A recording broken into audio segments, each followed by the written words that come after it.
wasu sun ce damuwa ne, amma nawa Allah kairi yanzu manto ki gane. Tun da kin yarje a gare ki ne masoyi ne, hakan ya saka ni fannin so nake je kamar na ci gari masoyiyata.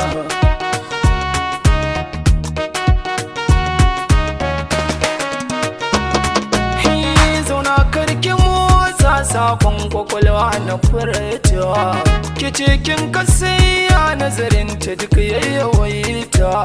Ta ce in faɗa miki ke ɗaya ce ta kewa bajinta, ba ta yin tunanin kowa sai ke da ke taka alfahari.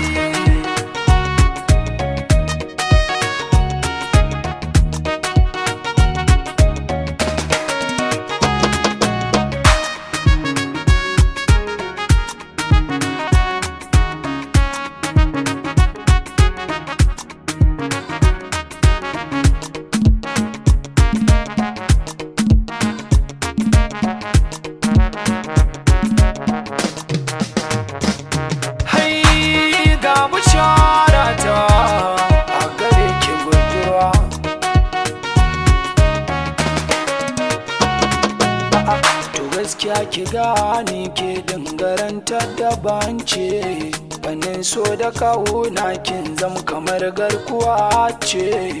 Idan babu ke bani na riga na amince, rike min na alƙawari karki bari nin faɗa hadari.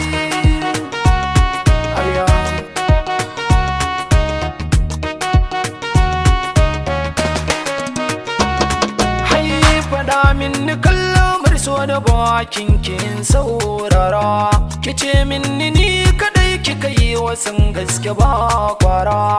Bana so ki min kishi a rai dan akwai kura, burina miyo aure ni da ke yan uwa sai muna ayyar